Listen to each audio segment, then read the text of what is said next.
Сэтгэлээ ярина. Улс төр, За өөр нийгмийн эдийн засаг, дараагийн хууль эрх зүй. бүх салбарын ховд. За тэгээд баярлалаа.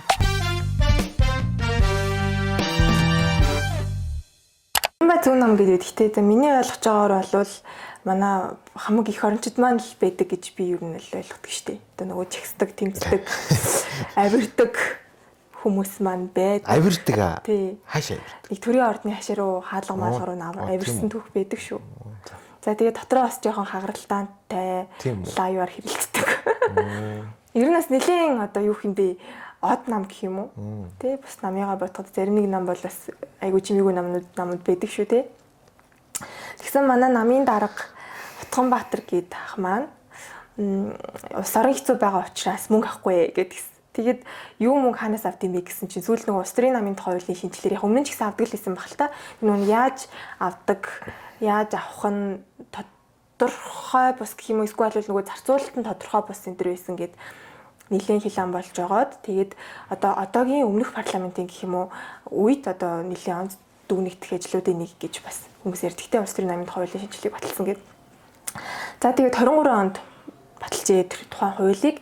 Тэгээд 24 оноос үйлчилж эхэлсэн байгаа. За тэгээд тэр нөгөө санхүүжилттэй холбоотой асуудал энэ төр болохоор ингээ үргэлжлэж явсараа байгаад 25 оны сүүлээр намууд нөгөө дөрмөө шинжилээд бас эндээ жүхтүүж ингэж бүртгүүлээ. Тэгээд миний ойлгож байгаагаар бол энэ оноос санхүүжилт авч эхэлж байгаа юм болов уу? Тийм бах. Тийм. Тэгээд тэр мөнгөө л даахгүй гэж хэлсэн юм байлээ. Тэр мөнгө ханаас гардыг юм? Намуудыг санхүүжүүлэх мөнгө гэсэн үг шүү дээ. Намуудыг санхүүжүүлэх мөнгө ч яхаа нэг олон их үүсвэртэй. Одоо жишээл нам бол одоо гишүүний татвараар тий. За тэгээд одоо хандив тусламж гэдэг юм уу. За тэгээд одоо төрөөс олох санхүүгийн дэмжлэг гэдэг юм нь одоо тэр хүний яриад байгаа би авахгүй одоо арт түмний амьдрал хэцүү байхад төсвөөс нэгч төгрөг авах гэж бичсэн баг шиг байсан. Тиймэрхүү агуулга тийм. Тэгээд тэр санхүүжилт бол төсвийн мөнгнөөс гарч байгаа шүү дээ. Татвар төлөгчдийн мөнгө гэдэг юм тийм. Тэр нь яагаад вэ гэхэл яг нөгөө өмнө нь олвол нөгөө өмнөх улс төрийн намын тухай хуулиар бол зөвхөн улсын хурал суудалтай намуудад олгодог байсан. Сонгуулийн одоо санал авсан нэг саналын эрхийг одоо 1000 төгрөгөөр үнэлээд нэг удаа. За тэгээд нөгөө тэрнээсээ гадна улсын хурал суудал авсан тэр суудлынхын тоогоор нэг судал нь 10 сая ч үлээ.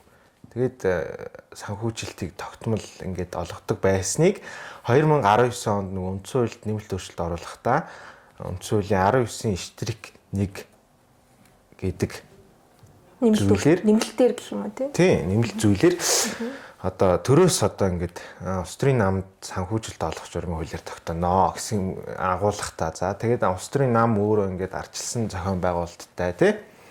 Ийм байх юм нь бол хуульд ингэж заана гэсэн өөрчлөлтийн дагуу нэмэлтийн дагуу одоо улс төрийн намын тухай хуулийг шинжилнэ хариулсан. Тэгээд тэр шинэ хуулиар нөгөө өмнө нь олгодог байсан аргачлал нь нөгөө 1000 төгрөг мөнгө гэдгээрээ биш нөгөө хөдөлмөрийн хөлсний доод хэмжээний 0.17 ч үлээ нэг санал нь нөгөө 1000 төгрөг гэдгээ жоохон тийм уян хатан болгосон. Тэгээд зөвхөн одоо улсын хурал суудалтай нам гэж хязгаарлахгүйгээр тодорхой хуулийн шаардлага хангасан намуудад ингээд бас тэр үйл ажиллагааг нь идэвхжүүлэх дэмжих хүрээнд одоо төсвөө санхүүжилт олгоно. Энэ бол одоо олон улсын сайн туршлага байна.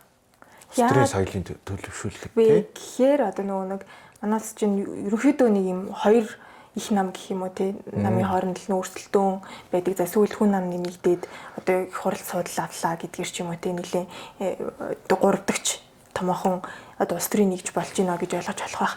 Тэнгүүд эдгээрээс бусад нөгөө намууд чинь нөгөө төрийн эрхийг авахд оролцох те одоо нөгөө сонгох одоо юу хий нөгөө намын гишүүд гэх юм уу үзэл баримтлалаараа ялгарч ингэж нөгөө өсөлдөөн үүсэж ингэж тэр нөгөө улс төрийн тавцан ингэж гарч ирэх нь айгу бага байна гэсэн асуудлыг л одоо шийдэхин тулд ингэж байсан гэж ойлгосон. Тий.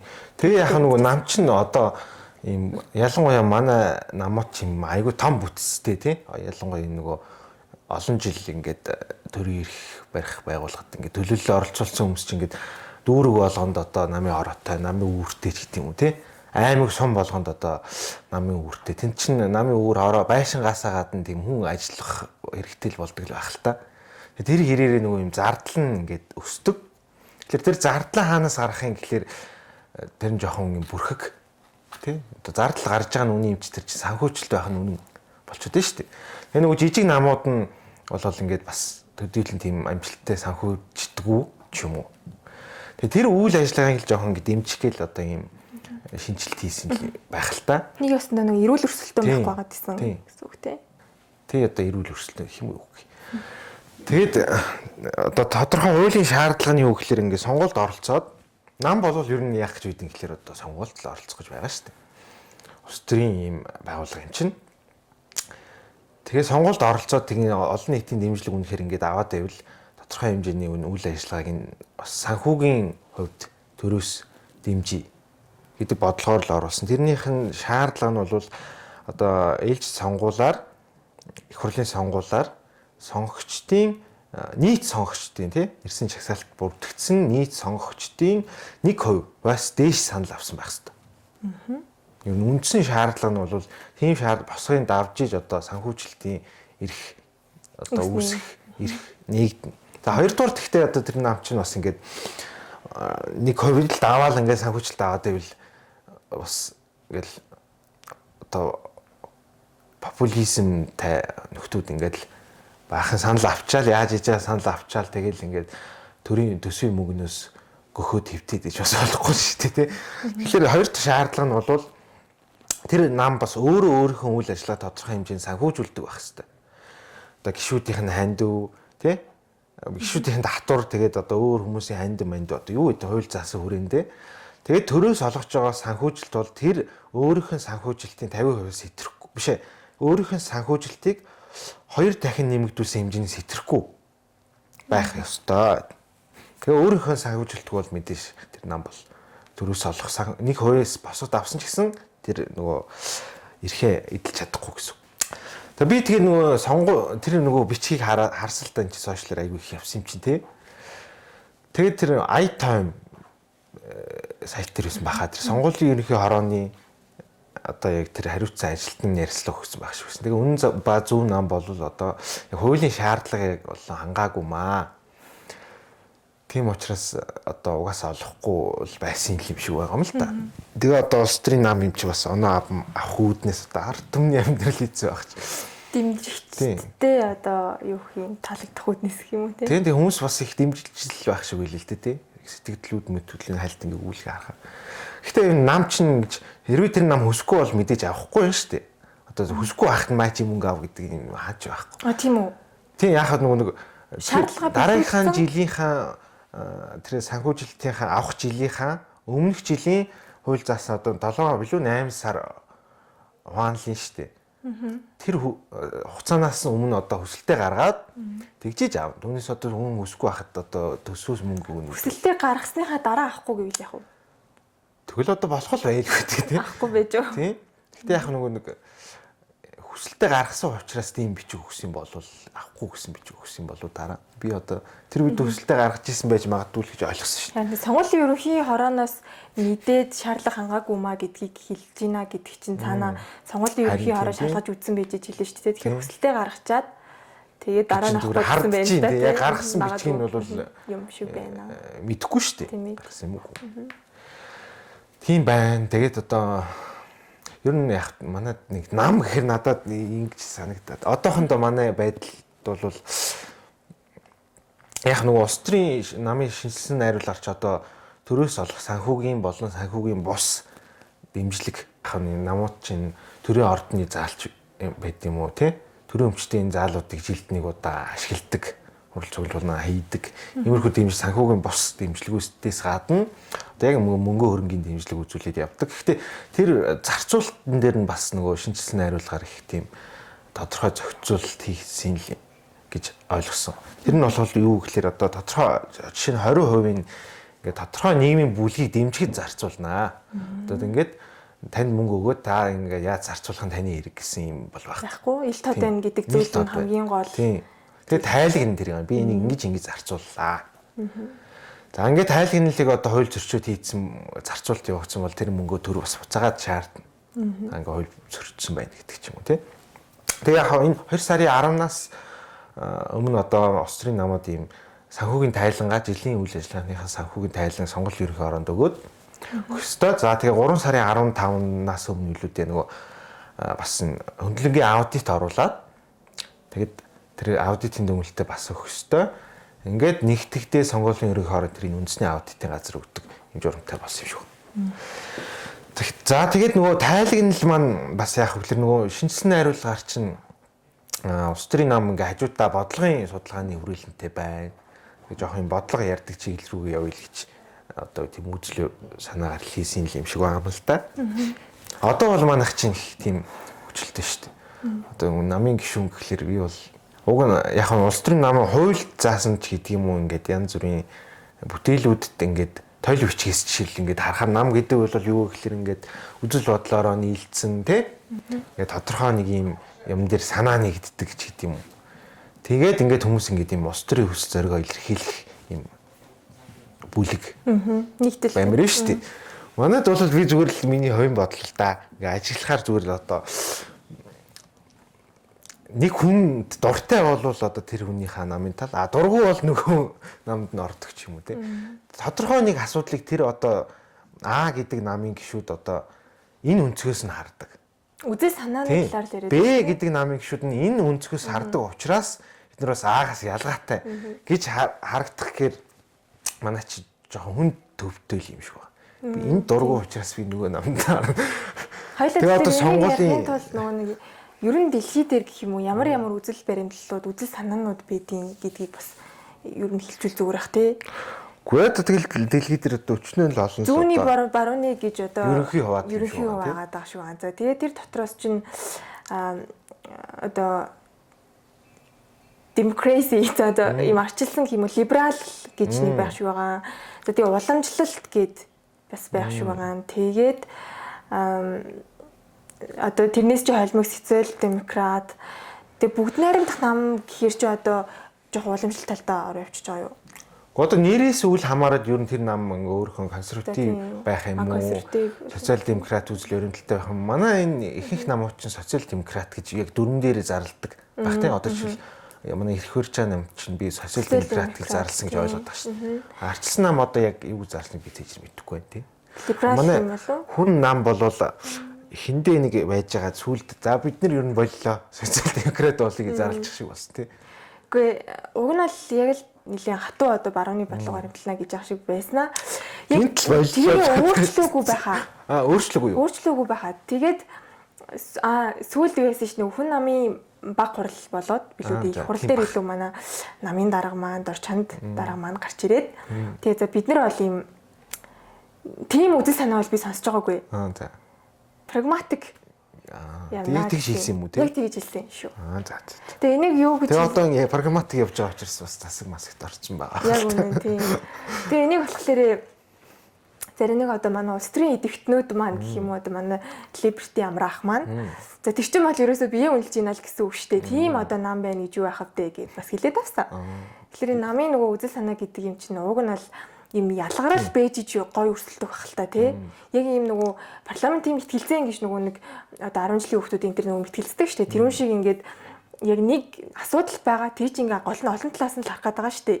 Тэгээ барууны талаас нь харахаар энийг ингэж хийх хэрэгтэй байна. Зүүнний талаас нь харахаар энийг ингэж хийх хэрэгтэй байна гэж ингэж жаад тэгээд тэндээс чинь нэг юм шийдэл ингээд гарч ирээд нэг юм байх хэрэгтэй. Тэгмүүд бүгдээрээ нөгөө нэг адилхан юм ингээ яриад хар чинь ялгарч өгөхгүй иргэд маань гэх юм уу бас нөгөө улс төрийн үдэл санаагаа тогтоож амжихгүй ч гэдэг юм уу иймэрхүү асуудлууд гараад шүү дээ. Тэгэхээр чи нөгөө бидгэдийн нөгөө улс төрт оролцоотой байх энийг сонирхох гэдэг юм маань байхгүй.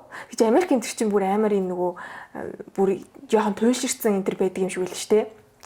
Тэгээд янз бүрийн л одоо юм ингээд юм соёл төлөвшсөн газар бол ийм өөр юм эрс өөр гэдэг юм. Тэрэндээ тэгтээ бүр нөгөө хитрхийн ингэж нөгөө туйлшраад бас жоохон туйл руу гэх юм бол тэр хайцаа тийм харж батлах юм шиг санагдав. Тэгвэл манайх болохоор одоохондоо амар тийм ялхаараа гэх юм уу?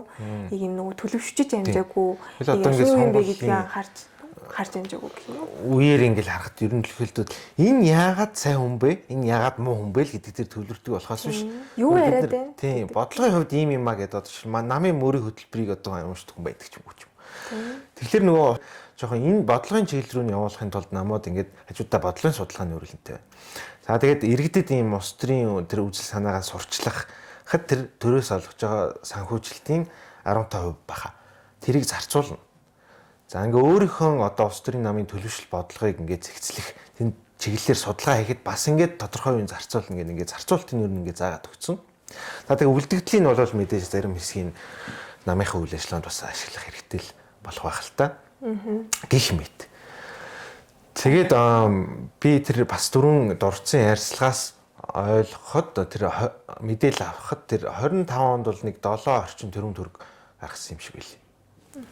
За мэдээж одоо энэ их хурлч судалтай намууд тий хүн нам, үндэсний хвсэл, тэгээ арсан нам, ардын нам тэгээд иргэний зориг ноо нам байгаа шүү дээ парламентд чинь. Тэрнээс гадна шинэ иргэдийн нэгдсэн хвсэлч үлээ. 24 оны сонголт бас нэлийн санал авсан шүү дээ. Зүгээр шинэ гэдэг нам бол байсан. Тэгээ эвсэл байхад тэр чинь. Эвсэл юм уу тий? Эвслийнх нь нэг нам ч юм уу. Нэгдсэн. Эвсэл тийм юм байна. Тэгэхээр шинэ болж байгаа юм шиг товчлогдохоор. Тэр нам бас тодорхой санхүүжилтийг бас 25 оны хүрээнд бол бас авсан юм шиг байна. Цөөхөн харагдчихэв тий? Яг тоон уу? Тий.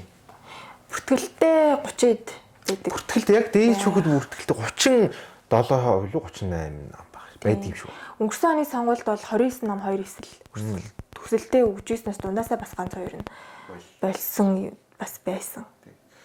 Тийм бас тэр шинэ хуулиар бол одоо улс төрийн намч нэгэнд л одоо сонгуулийн эрх авах гэж өрсөлдөдөг юм чинь ингээд ээлж сонгуулийг би буруу санааг бол 2 удаа ингээд сонгуульд авахд оролцоог бол тэр намайг одоо итгэхгүй тооцсон. Үйл ажиллагааны юу итгэхгүй гэж дэж үг зарлаад хэрвээ одоо буцаад үйл ажиллагаагаас сэргийгч аваад одоо сонгуульд оролцсон гэдэг ийм шаардлагыг бас нэлийн тодорхой хувьчилсан байна гэж ойлгосон. За тэгээд хандив мөнгөний тухайд ч гэсэн одоо ингээд бас энэ намар бас нэлийн яригдсан шүү дээ. Тодорхой нэг групп компани ингээ баа хаахын компаниудаар дамжуулаад мөнгө өгчлөө. Тэгээд ч одоо за хандивын дээд хэмжээ чинь охин компани тусгaalгаанаараа өгч ингээ замраагүй их мөнгө болчиход. Тэгээ одоо энэ бол тэр одоо группийн гишүүн гэдэг ингээд эвлэлээр зарладаг. Тэр хүрээнд бас одоо тэр шинжилсэн найруулгын төсөл тусгацснаар одоо энэ ингээ цаашаа хэрэгжиж дараагийн одоо ээлж сонгуулиар ч гэх юм уу хамаарал өхөө хуулийн этгээд ингээд нэгтгэж ер нь дүнгийн өсгөж тооцох юм бэл. Тэгэхээр одоо нэг хуулийн этгээд нэг групп ийм харилцан хамааралтай компаниуд бол ингэж дээд зардлыг ингэж тусдаа гаргах замаар юм өндөр дүн нэг хүнд бол өгөх боломжгүй. Үүнтэй адилхан нэг зүйл бас яригдчихсэн нэг нүү улс төрийн намын шинэ хууль хэрэгжиж байгаатай холбоотойгоор уг нь бол ингээд тэр хуулиар юу дансан ингээд нэг байх хэрэгтэй юм шиг үлээ. Яг тэр намын авах тэгээд зарцуулж байгаа дансан ч гэсэндээ одоо төрөөс мөнгө авч байгаа шүү дээ тэр дансан нэг байгаад тэгээд тэр чинь нөгөө хянахад хэлбэр болох гэдэг шүү дээ. Тэгсэн чинь сүүл нөгөө манай иргэний нийгмийнх маань судлаад үзсэн чинь тэр дансыг нөгөө нэг юм нэг байхыг нь болиулах тийм хуулийн төсөл өргөн барьсан. Тийм үү? Тийм. Актив батлагдаагүй хилцээгүй байхаа. Тийм. Хилцэн бол бас нэлээд болох байсан баг. Тэгээ яг энэ дүнгууд шинэ батлагдаад жил гаранхан болж байгаа хуулийн дээр тийм өөрчлөлт оруулах чинь гэдэг байгаа байхгүй. Тэнгүүд чинь нөгөө нэг сайхан болчлоо гэдээс нөгөө ил тод болчлоо санхүүгээ ингээд удирдах нэ гэдээс юм чи байхгүй болох гэдэг. Яагаад тэгэхээр жишээлбэл манай их нам гэхэд чинь дараа нөгөө социал демократ SDY энтер гэдэг ийм охин юу юм бэ? Ийм салаа байгууллагуудтай шүү дээ. Тэнгүүд тэрний дансаар орж гарч байгаа мөнгийг жишээлбэл хянах боломжгүй болох гэдэг гэсэн үг юм хэлээ л дээ. Тэгээ тэрэн дээр боломжгүй яхаа жоохон төвхтэй тийм олон юм данс баригдахгүй л. Тийм. Гэтэ яг одоогийн хуулийн дээр бид данс нэг байгаа хоёр байгаа яг сайн мэдэхгүй байна. Ер нь хууч өмнөх хуулийн дээр бол бүтцийн нэгжт нь ингээд бас ханд өгөөд ингээд олон данстай бас байсан баг. Тэгээд санаалтсан юм болов тэр тийм өөрчлөлт. Тийм баг. Тэнгүүд одоогийн хуулийн дээр харин тэр жиний дансаар л байх хэрэгтэй байсан гэд би нөгөө иргэний нийгмийн байгууллагын хүнээс тгийж сонсч байсан. Тийм судалгаа хийсэн чи энэ бол өстой ухарж байгаа өөрчлөлт болох гээд байна гэд нэлээд тийм юу юм шүмжлэлтэй байсан гэх юм уу? Тийм асуудлаас яддаг байна. Сонирхолтой. За тэгээд одоо манай одоо үнэн ба зөв нам маань мөнгө авах болчихлоо шүү дээ. Тэр одоо манай нам одоо яаж одоо үйл ажиллагаагаа явуулах юм бол одоо боддоор нэг юм эрсдэл үүсэх болов. Эсвэл хуучнараа явахаар гайгүй их юм болов. Тэр чинь уг нь л их мөнгөн дүн юм бэл штэ. Хэдэн төгрөг байлаа нэг нам авах нь дунджаар ойролцоогоор. Тэгш нэг хэд сонгуулаар хэдий хэрэг санал авсан гэдгээс хамаарат одоо хоёр том нам илгээдэг. Одоо Монгол Ардын нам, Арсын нам бол нэг 2-3 тэрбум төгрөг жилд. Санхүүжилт нь байх шиг л 25 онд л ав. Гэхдээ өдмөр юусэн доод хэмжигч хийх нэмэгдлээ. Тэрний нэг санал 0.7 гэж хөрвүүлэх бодно гэсэн үг л дээ. Тэгээ тэрнээс бол доогуур л байх. Их саналтай хоёр нам тийм байна. Гэхдээ яг та энэ чинь 37 нам 8 намаас чинь ингээд 5 6 хандл авч штеп. Үлдсэн намууд бол төрөөс санхүүжилтийн ингээ мөнгө хэлбэрээр авах гэж гэсэн одоо үйл ажиллагаагаа хувь чи яаж санхүүжилдэг гэсэн тэр журмаар санхүүжүүлэл явах байх л та. Одоо жишээлбэл таны нам. Намын санхүүжилтийн тайлангаас гадна нөгөө сонгуулийн үеэр ингээд зарцуулах зардал чинь бол надад бас яг тийм бодит санагддаг үлдээ яг үннийг хэлэх. Тэ? Тэр бол ирээдүйд бас ингээд хянд шалгадаг байгууллагууд нь ингээд үйл ажиллагаа эзэслээд ирэх юм бол арай боломжтой болох байх. Жишээл одоо 24 оны сонголт чи үгүй. Намын зардлын дэд хэмжээ чинь нэг 6.4 тэрбум болчихлоо. Тэгээ нэг гишүүнийх чинь нэг 1.1 хэд байт юм шиг байсан юм шүү тийм. Тэгэл ингээд харахад бол эзэгч 1.1 тэрбум дотор багтахааргүй бас ийм сурчлагаа хийсэн үйл ажиллагаа хүмүүс байсан шүү дээ тийм. Тэр асуудал маань одоо илэрэг юм эсвэл би тийм дондоо муу учраас давуулж аваад байсан юм. Багцаагаар л бодож байгаа юм чи тийм. Тэгэхээр тайлан майлангаа яг хэн шалгадаг юм ирээдүйд чангаруул одоо намын санхүүжилтийн ил тод байдал гээд бидний зориуд байгаа юм бол бас арай үр дүнтэй болох байл. Стоочлаарэ би ингээд нэг юм яг асуухгүй бол ингээд үлдэх юм л та. Сая хоёлаа эхэндээ ярьж яхад чинь ус дөрд суудал авсан намуудаас гадна бусад жижиг намууд ч гэсэндээ түрүү санхүүжилт авах боломжтой болсон гэж ярьсан. Тийм. Тэгээ авч байгаа нэг ширхэг нам нь одоо тэр шинэ нам гэж би ойлгосон. Аха. Ойролцоогоор хэдэн төгрөг авна гэсэн үг лээ. Би яг мөнгөнд дүнгийн санахгүй байна. 100 сая лавд авсан дүн байх. Тэр бас аваа их мөнгө болчиход шүү дээ. Гэхдээ яг чинь жилийн. Гэтэ ер нь бүр авахгүй байснаас уг нь авцсан л тэр юмэр одоо манай намын одоо сайн сайхныг бодохоор шаардлагыг хангахгүй бол тэгэл одоо авахгүй л гэсэн. Харин тийм л дээ тийм. Би цай зүгээр намынхаа дараагийн өмнөөс бодчихлоо. Түүнийхээ оронд ингээд бичиг өгөөд ич бас улс төрийн оноо авсан. Зүвч юм. Гэтэ бас одоо илэрхий бас хүнийг тэгэж хуурам эхэлж болох юм уу? Аль хүн? Иргэдийгээ. А дэмжигчдийгээ. Дэмжигчээ юм чи яа. Аха. Тэгээд намын тухай хууль тойрсон нэг юм санаа хачин байна. Тэгээд энэ дээр бас нэг юм байна. Нөгөө улс төрийн намын хууль маань ингээ 23 онд батлагдаад 24 оны эхнээс зарим дундаас нь ингээд хуулийн хэмжээнүүд нь хэрэгжиж явсан баг. Улс төрийн намын тухай хуулийн шинжилсэн найруулгаар одоо намын дотоод бүтц бол удирдах дээд байгууллагатай тий.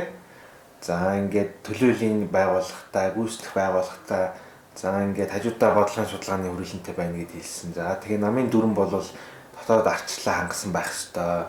Ингээд хяналт хэрэгжүүлдэг бүтцтэй байх ёстой гэх юм шаардлага тавьсан.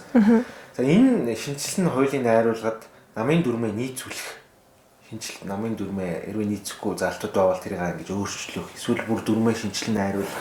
Учир нь одоо хууль нийцүүлэх ажлыг бол анх бол тэр чинь арай өмнө хугацаа байсан баг. Одоо яг хүчин төгөлдөр байгаа дагаж мөрдөх журмын тухай хуулиар 25 оны 12 сарын 31-ний өдрийн дотор төлөх хүсэлтэд улсын дээд шүүхэд өгсөн. Дээд шүүхэд гэдэг нь яг нөгөө нам бол бас нэг хуулийн этгээд мөн үгүй мөн шүү дээ. Гэхдээ тэр хуулийн этгээдийн бүртгэлийг чинь улсын бүртгэлийн ерөнхий газар авчид өгчхөөр тэр чинь засгийн газрын харьяа. Засгийн газар гэтсэн цаанаа дахиад ирэх барьж байгаа намын одоо сонгосон бүтц. За ингээд нөлөөлөл орчин гэдэг утгаараа улсын дээд шүүх харьяалдаг манай Монголд бол. Улсын дээд шүүхэд ингээд хүсэлтэд гарах хэрэгтэй гэсэн юм хуулийн шаардлага тавигдаад энэ оны өмнө баахан л дээд шүүхээс нь зарим нь одоо хэн чинь болохгүй байна гэж буцаадаг тий. Намууд маань баахан хурлаа. Тийм юмнууд бол их гарсан. Тэгээд бас ингээд 12 сарын 31-ээс өмнө ингээд хүсэлтэд өгөөд ирсэн ч гэсэн нэг дээд шүүхийн шаардлагыг хангахгүй гэдэг юм уу нэг үгээр энгийнээр тий. Ингээ бүртгүүлж чадаагүй хоцорсон олон нам байгаа юм байна гэж ойлгосон. Тэгээд дээд шүүх бол түрүү сард байсан уу? Нэгдүгээр сард гэсэн үг шүү. Нэгдүгээр сард бол за одоо ингээ нэг 60 хоногийн хугацаа болгоё. Ингээд 60 хоногийн хугацаанд та нар надад засаад аваад ирээ. Гэсэн ийм одоо арга яатсан үнийг хийх. Боломж олгоод байна л да. Олсон шийдвэр зохицуулт хийж байгаа шүү. Тэгээд үнэхээр бүртгүүлж чадахгүй бол одоо тэр нөгөө дөрмийн чинь одоо ингээд үлийн дагуу хүчингү болох нэ. Боллоо шүү гэсэн юм. Дөрмгөө нам бол үйл ажиллагаагаа явуулахгүй шүү. Сонгуульд өрсөлдөхгүй шүү гэсэн үг шүү дээ. За тэгээд энэ дээр ч нөгөө нэг ууг нь бол ингээд нэлийн их одоо цаг хугацааны үед бол нэлийн зайтай байсан байгаа байхгүй юу? 24 онд багтаагаад яах байсан баг. Одоо дөрмийг батлуулах байсан баг. Тийм. Яг тэр нөгөө хуульд зааснараа сонгосон баг. Тэгээд дунд нь нэг 27 оны 8 сарын 1 хүртэл гэж нэг сонгох гэж үзээд за тэгээд тэр хуулийн төслийг нь ингээд батлагдах хооронд нөгөө эцсийн байдлаар гормын санал илүү оруулаад тэр үед ч нөгөө манай улс төрийн намд орсон эмэгтэйчүүд нэлийн манлал үзүүлэлээ гэж тухайн үед хүмүүс ярьж исэн. За тэгээд бүр 27 онд байсныг энэ жоохон урагшлуулад 25 оныг дуустал гэжсэн байгаа. Тэгэхээр нэг ингээд энэ хууль чинь батлагдсанаас хойш бүхэл бүтэн 2-3 жил ингээд боломж олгосон байна шүү дээ. Тэгэл тэр үед бас нөгөө манай бүгд найрамдах нам, иргэний зориг ногоо нам гэл нөгөө жижиг намуудын гэдэг төлөөллүүд гарч ирээл одоо энийг хойшлуулад өгөөч. Одоо биднэрт 1 жил болол байх хэрэгтэй байна. 24 он чи ингээд сонгуультай жил байсан учраас бид хэд юм хийж амжсангүй штэ гэд тийм үг хэлжсэн шүү дээ. Тэр энэ бол одоо тийм ууг нь бол ийм их хүн давчтай тахаар хугацаас байгаагүй л гэсэн баг. Намын тухайд те. Монгол дунд нь болсон жоо төгтөл байсан баг. Тэрнээсээ гадны хав бас ингээд хэрүү дөрмөө ингээд шинэ хуульд нийцүүлчихвэл бас одоо зарим юм нэг хүний нам гэдэг ярьдаг намууд байдаг шүү дээ. Тэр нэг хүн баг ингээд байн контролтой тах. Жишээлбэл одоо манай бүгд найрамдах нам ч юм уу те бас одоо юу шууд л хэлээд байгаа. Ганц хоёр биш л те тэр чинь. Энэ ингээд намууд ингээд хүмүүсийн танихаар бол манай жаргал сайхан дарга маань байна гэж те. Тэгээ өөрч бас хүмүүс байгаа царай хүрхий. Миний таних нь л юм да. Тэгэл одоо нөгөө бас нэг хүний нам багш нь арт түмний хайрлаа илүү те. Тэгээ нэрийг солилцсон ч үлээ. Юу нэгтэйсэн. Одоо ихтэй нэртэй байгаа. Арт түмний хайр. Гэх мэт ингээд ер нь 37 нам чи одоо хүн болгон за та 37 нам байдаг нэрлээч гэвэл нэг 4 5 л. Арт түмний хайрлыг би сая бүр бодож байгаа. Манай гүндалах маань шүү дээ. Йоо. Чи шууд хэлчихэж. За. Тэгэхээр нөгөө нэг юм нэг хүний ингээд хамгийн кармалаад явж идэг тэр боломж нь жоохон ингээд хуулийн хүрээнд шахтаад ирэх эрсдэлээ бацаад хүмүүс жоохон дурамч хандсан болов энэ хугацаанд юм урт хугацаа болоод байгаа чинь. Ер нь дахиад сонгоё гэсэн юм бас дунд нэг яригдсан шүү дээ. Тэгээ болчихсон. Тэгээ энэ чинь нөгөө сонгохаараа нөгөө нэг хууль тогтоомжийн тухай хуулиа уг нь л яалтч зөрчиж байгаа юм л та ингээ харахаар тэгэд энийг одоо зөрчлөө штэ гэж нөгөө хөөцөлдөж явах хүн байхгүй болохоор ингээд хаягдаад гэх юм уу зөвхөн хэвийн зөвөр байж болох зүйл юм шиг л үлдсэн. Би бас жоохон хойшилсанд нь бол тухайн үед жоохон харамсаж гэх юм уу. Шүүмжлэлтэй хандаж байсан. Гэтэ яг тийм чинь хууль тогтоомжийн тухай хуулийн тэр нөгөө нэгэнт хэрэгжээд эхэлсэн хуулийн зүйл заалтыг хойшлуулах талаар байж болохгүй 47-гийн нэг байлоо да тэгээд санаад. Гэтэ яг зөв зарчмын хувьд бол нэгэнт ингээ парламент хуулиа баталж байгаа. Парламент гэдэг чинь институт. Тэгэхээр одоо одоогийн бүрэлдэхүүн ирээдүйдийн бүрэлдэхүүн мэдээ солигдсон тий. Тэгэхээр одоогийн энэ байж байгаа хүмүүс одоо ирээдүйн тэр хууль тогтоогч нарын гэдэг юм уу? Эрхийг бол хязгаарлах зүгээр зарчмын хувьд боломжгүй л гэж үздэг юм шиг байлээ судлаач нар. Яагаад тэгэхээр та ингээд хууль гаргаад хязгаарлцдаг. Тэр хязгаарлалтыг чинь дахиад хууль гаргаад тэр чинь парламент өөрөө бүр эрхийнхаа хүрээнд хуульд нэмэлт өөрчлөлт оруулах хэрэгтэй шүү дээ. Гэдгийн хамгийн тод жишээ л одоо манайд юу шүү дээ. Төсвийн доктортой байдлын тухай хууль гээл одоо. Дараагийн жил болгон хамгийн докторгүй юу? Тийм дараагийн хамгийн докторгүй болсон өөрөө. Тэгээ нөгөө төсвийн хүрээний мэдгдлээ ингээл тооцоол аягүй гой тоо батлаа л тийм. Төсвийн төсөөллөө ингээл хийгээл. Тэгэл дараа жил болгонгууд нь нэмэлт өөрчлөлт оруулж ирээл нөгөө төсвийн төсөөлөл мүсэл бүх тоогоо ингээл дагалдуулж өөрчлөөл. Тэгээ энэ хуулийн хэрэгжилтэйг бодвол тэр анхныхаа санаа жоохон сул. Тэгээ одоо та нар ингэж болохгүй гэж үнэхээр хязгаарлах гэхээр бас жоохон үр дүн нь өөрөө хууль байгаа. Тэр хуулийг чинь өөрчлөн парламент өөрөө өөрчилж байна. Гэдэг нь одоо хууль зүйн талаасаа гэдэг юм зүгээр улс төрийн соёлоос бид нэр ингэсэн шүү дээ. Дараа жил бид нар энэ өөрчлөхгүй гэдэг л тийм л хүрээндээ ингээд ийм соёл төлөвшөхгүй болвол хууль тогтоомжтой хуулийн дээр жишээл ингээл гоё шаардлагууд бичээл тэрийг ингээл өөрсдөө зөрчүүл эсвэл нэг өдөр тэрийг аваа хийх ч тийм боломж нь зүгээр байгаа парламент байгаа гэдэг утгаараа. Тэр улс төрийн соёл бол чухал юм шиг байна. Тэр соёлыг төлөвшүүлэх тэр улс төрийн намын хуулийн хэрэгжилт бас нөлөөлөх байхаа. Тийм. Зүгээр яг яг энэ асуудал дээр уг нь бол нэг юм цэг тавьчмаар юм шиг санагдаад байгаа байхгүй юу? Уг нь бол яг энэ нөгөө хууль тогтоомжийн тухай хэрэгжидэггүй ч гэдэг юм уу ингээд иймэрхүү. Юм нэг тэр заалттай л холбогдоод байна шүү дээ. Ер нь бол тэр нэг л заалт байгаа байхгүй 47-гийн нэг гэж би одоо санаад байна. Тэгвэл тэрийг одоо үндсүүлийн цэцэд ч юм уу өгөөд гэх юм уу? Одоо парламент ч өөрөө үндсэн хууль заасан хууль дээдлэх гэдэг зарчмаа зөрчөөд буюу хууль дээдлэх зарчим гэдэг чинь батлагдсан байгаа хуулийг мөрдөхгүй ш хууль тогтоомжийн тухай хууль гэдэг хуулийг тэнгууд байна гэдэг асуудлыг цэцрүү өгөөд цэц тэрийг шийдээд тэгээд тэрийг төр төлөвлөлт ч юм уу парламентаас энд нэг юм шал хэрэгжихгүй байгаа ядаж хуулийн залт та аваач юм байхгүй юу уг нь бол тий зүү зохицсон тэр хууль тогтоомжийн хууль заасан тэр шаардлага чинь бас парламентын гишүүд маань тэр үед бас нэг баахан тайлбар гаргаал өө болох юм байна гэж баталсан санагдаад. Яг энэ тодорхой тайлбар нь одоо зөвхөн хүнслэн хүмүүс яриа л ах шиг байсан. За хоёул нэг нь одоо улс төрийн нам яриад сонгуул Монгол ярьсан чинь дараа жилийн ерөнхийлөгчийн сонгуул руу бас хальт ороод гарт юм уу? Яагаад гэхлээр бас энэ 7 хоног чиглэлдээ ер нь аль нэг үе нэг за ерөнхийлөгчийн сонгуул тэр өрсөлдөх нь энэ өрсөлдөх нь гэдэг нэг гарч ирээд байдаг. За ялангуяа энэ 7 хоногт бол манай ардчилсан намын дарга гарч ирээд нэг хятад метод гэсэн юм уу та одоо нэг хүний гэх юм уу за ингэж тойруулаад явах тий одоо нөгөө сэлэнгэд ногоо тарьдаг хүмүүсийг хятад гэж хэлчихсэн юм байна. Тэр жоохон юм айгүй юм хөөрхөн хоржонтой хэлсэн байлээ. Чи сонсноо? Сонсоогүй юм шиг байна тий. Сонсоогүй юм шиг. Тийм байна. Өрөг имэн гэдэг сайтын сэтгүүлчтэй ярилцж байхдаа хунчир гэдэг брендийн ийм тарж ургуулт юм байл л да. Тэгээд тэр бол жоохон одоо урахгүй байгаа жоохон хэцүү юм байна мэн гэдгийг хэлж байгаа. Бид нар ч юм бод нөгөө юм малчин хүмүүс учраас ногоо тарж чаддгүй юм байна шүү дээ. Тэр урд зүгийн одоо хятадууд бол ногоо сайн тард юм байна гэж хэлж байгаа байхгүй юу. Тэгээд та энийг хэлээд энэ хаагур тийм хүмүүс байна гэдгсэн чинь тэр сэлэнгийн хойгуур гэсэн урдуур гэсэн сэлэнгийн хавцаа тэр хүмүүс чинь ингээд хятад хүмүүс байдгиймаа гэж хэлчих. Тэгээд ногоогоо сайруулт юмаа гэж хэлчих. Тэгээ хүмүүс тэр чинь одоо энэ улс төрийн намын нэг дарах ингээд хэлчлээ энэ учиртай л ээж тараа гэдээ хож үтсэн байл л да. Гэсэн чинь тэр нь явж одоо баяр цогтгой гэх юм уу одоо манай ерөнхий сангийн сайд тасан баяр цогтгой сэнгэлэнгийн яг тэр авийн гаралтай хүн юм байна. Тэгсэн чинь за анаас гэхээр ингээ ерөнхийлөгчөд өрсөлдөх боломжтой ийм хүмүүс байдаг. За баяр цогтыг нэрлэж гин, алтан уян гишүүнийг нэрлэж гин, Тэмүүжин гишүүнийг нэрлэж гин те гэх мэтчлэн те. Тэгмүүд энэ дотор ч бас нөгөө анчин нэг юм фракцтай яриа байдаг шүү.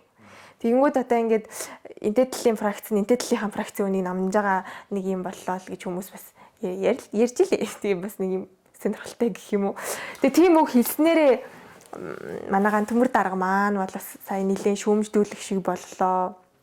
Би яг сонсоогүй юм. Гэхдээ арай энэ текст нь арай зөөлөн байсан болов. Саях бол аюу тийм эрсдэлтэй сонсогдчих. Арай тийм. Яг аль хэсэг нь эрсдэлтэй сонсогдсон. Яг аль хэсэг нь би бол яг л ойрцоол ярьсан. Тэгж хэлсэн. Гэхдээ жоохон текст нь өөрөө. Сэлэнгийн урдуур илүү ардуур байдаг хүмүүс. Тэр чухал биш. Ер нь бол тэгж ярьсан тийм. Одоо тэгэл ерөнхийлөгчийн сонгуульч нь 27 онд тий. Гэхдээ чинь жил л шүү дээ тий. Жил. Гэхдээ арай л бас энэ эртнээс нийгмээр одоо тэр юм цаас хараад байна уу гэж байсан баг. Намууд бол ингээ өөртөө ингээ дотроо санаа зовох хугацаа бол төгжл байгаа хэл та. Намууд өөртөө санаа зовох хугацаа төгснөөс гадна угаасаа санаа зовоод дотроо бараг алцаад хэлсэн нь бол ингэж илэрч гарч ирж байна л гэдэг байхгүй тий. Тэгээ яг зөв ерөнхийлөгчийн сонголт чинь бүх нам одоо 37-оор нэр дэвшүүлэх хэрэггүй. 50 дахь шаардлага бол намаас нэр дэвшүүлэхийн тулд тэр нам өөрөө улсын хурц суудлал авцсан байж л тэр намаас хүн нэр дэвшнэ. Тэгэхээр бол сонголт маш цөөхөн тий. Уг нь бол юу хэмэхдээ энэ 24 оны парламент чинь харьцуулахад өмнөх сонгуулиутай олон бүрэлдэхүүнтэй. Өмнө нь бол дандаа ардчилсан нам Монгол ардын намаас л өрсөлддөг гэсэн шүү дээ. Тэгээ нөгөө нэг манай сайн хүн Амбатар чинь ингээд хувьсгалт нам байсан баг тий. 17 онд нэгдсэн юм шиг ба. Ардын намтайгаа. Тийм баг. Тийм. Гэсэн. Тэгэхээр одоо бол дараа жилийн ерөнхийлөгчийн сонголт 1 2 за хүн нам 3 тэрний зориг 4 тэгээ үндэсний эсэл та. Дээд тал нь ихтэй дэвшүүлэхгүй ч болно шүү дээ. За дэвшүүлэх үүрэг юм чинь. Дээд тал нь юм 5 кандидат гарч ирэх магадлалтай юм байна. Тэгээ одоо улс төр нь эхэлж байгаа юм шүү.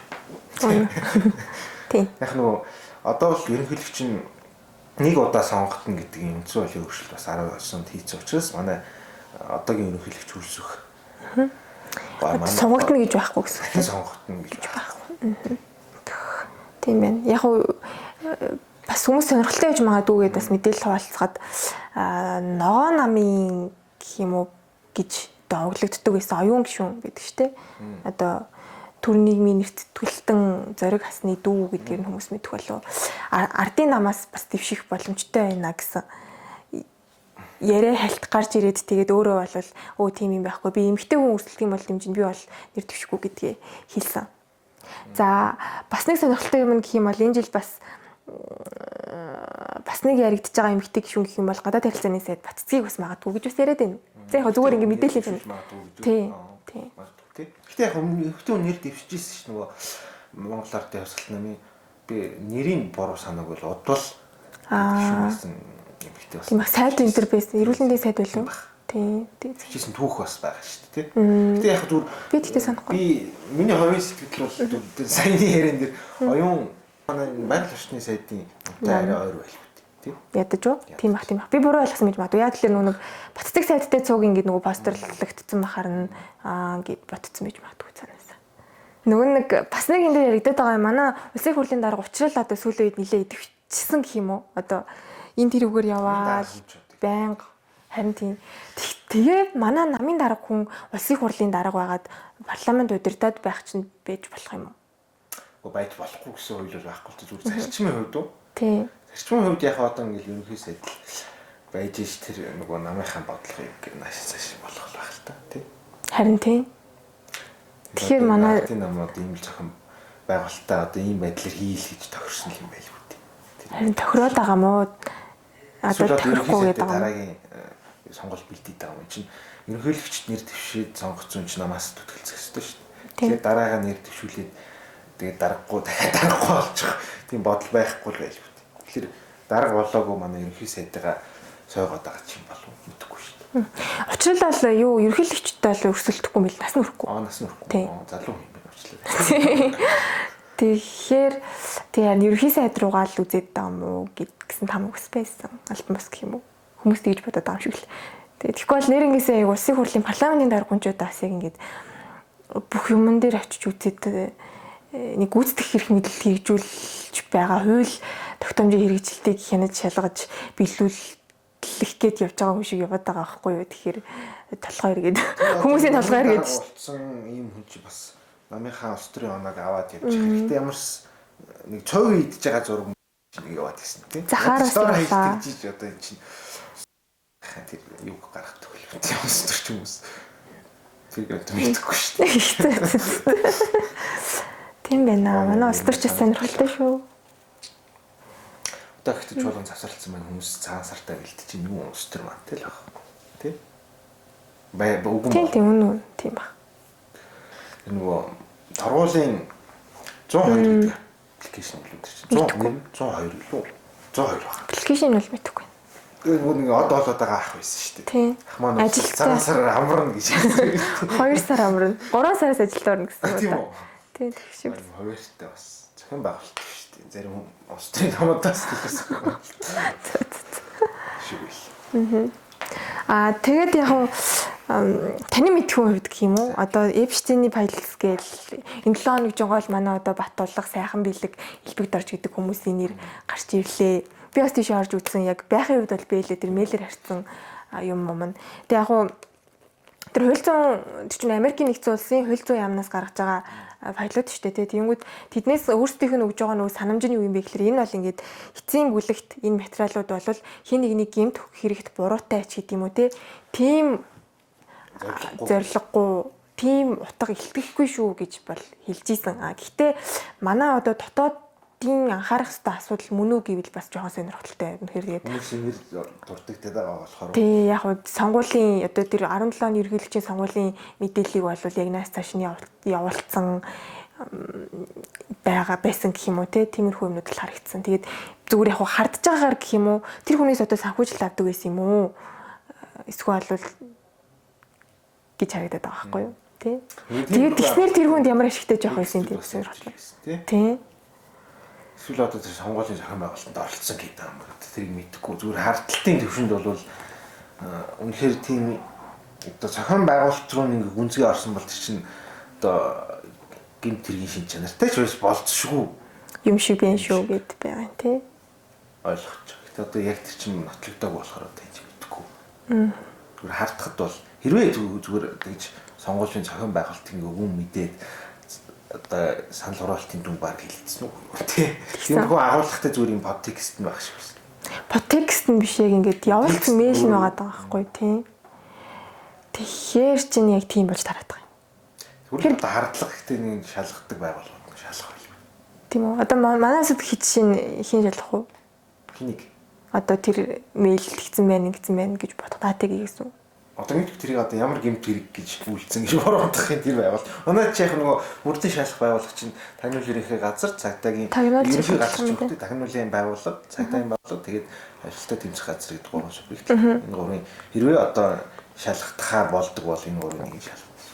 Ямар зүйлчлээс шалтгаалаад авилгын хэрэгт буруутгах гэж бол албан тушаалын хэргийг буруутгах гэж бол авилгалтаа тэмцэх газар нэг сонгуулийн үеийн ийм бодлоотой холбоотой гэдэг юм. Тийм бол магадгүй тагнуулын байгууллага.